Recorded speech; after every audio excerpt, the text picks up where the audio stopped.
नमस्कार दोस्तों, हमारे चैनल ज्ञानधारा टीपी में आपका स्वागत है। मैं आशीष कुमार और मित्रों, मैं फिर एक ओशो की कहानी लेकर आया हूँ, जो कि आपको बहुत अच्छी सीख देने वाली है। जीवन में आगे कैसे बढ़ेंगे, इस कहानी में आप समझेंगे। और मित्रों, इस वीडियो को पूरा देखें, अंत तक देखें, कहीं पर भी स्किप ना करें, क्योंकि यह कहानी आपके जीवन में परिवर्तन ला सकती है, आपकी सोच में परिवर्तन ला सकती है। इसलिए इस वीडियो को अंत तक देखें। तो आइए अब हम आपको कहानी की ओर ले चलते हैं। जैसे कि एक सरोवर था और सरोवर में एक बीचों बीच एक खंभा गड़ा हुआ था और खंभा जो था वह बहुत ही चिकना था। और सरोवर में खंभा उस राजा ने लगवाया था जिसने उस सरोवर को बनवाया था। और उस सरोवर में बहुत सारे मेढक रहते थे। होता क्या है, कुछ दिनों के बाद मेढकों में एक विचार आया और मेढक कहने लगे, चलो एक प्रतियोगिता की जाए। इस खंभे पर जो चढ़ेगा और सबसे पहले जो ऊपर खंभे के सबसे ऊपर पहुंच जाएगा वही विजेता माना जाएगा। तो मेढकों ने विचार विमर्श किया बैठ करके और कहा, चलो भाई ठीक है, प्रतियोगिता की जाए। होता क्या है, वह दिन भी आ गया जिस दिन प्रतियोगिता थी और उस प्रतियोगिता में दूसरे तालाब के भी मेढक वहां भाग लेने के लिए आए हुए थे।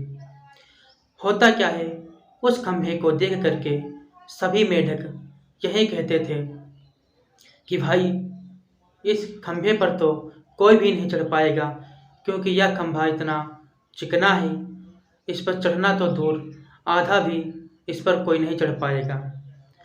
चारों तरफ यही शोर मचा हुआ था कि ये तो काम असंभव है, यह काम संभव नहीं है।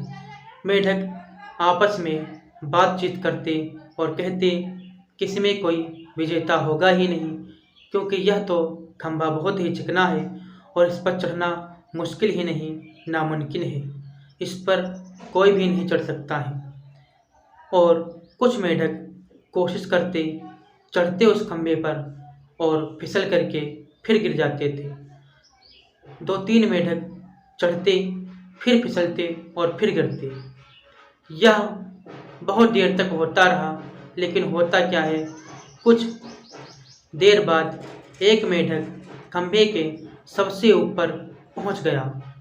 और होता क्या है, वह मेढक फिर नीचे आया तो उन मेढकों को, जितने भी मेढक वहां पर मौजूद थे, उनको बड़ा आश्चर्य हुआ कि अरे भाई, यह छोटा सा मेढक खंभे के सबसे ऊपर कैसे चढ़ गया।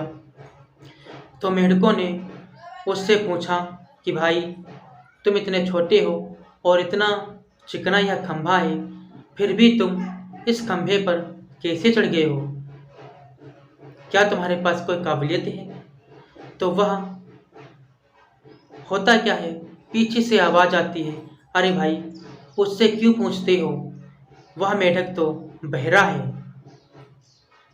तो जो मेढक खंभे पर चढ़ा हुआ था और सबसे ऊपर चढ़ गया था, तो मित्रों वह जो मेढक था वह बहरा था, उसे सुनाई नहीं देता था, इसलिए वह चढ़ गया था।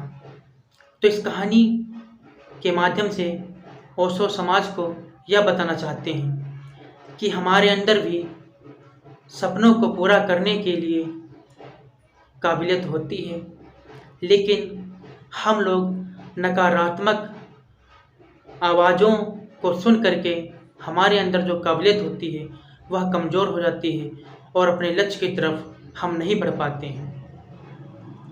तो मित्रों, हमें नकारात्मक आवाज़ों को ना सुनकर उनके सामने हमें बहरा बन जाना है, तभी हम अपने जीवन में आगे बढ़ पाएंगे। क्योंकि गिराने वाले बहुत होंगे, लेकिन उठाने वाले कम ही होंगे। इसीलिए गिराने वालों की तरफ हमें नहीं देखना है, हमें तो उठाने वालों की तरफ देखना है।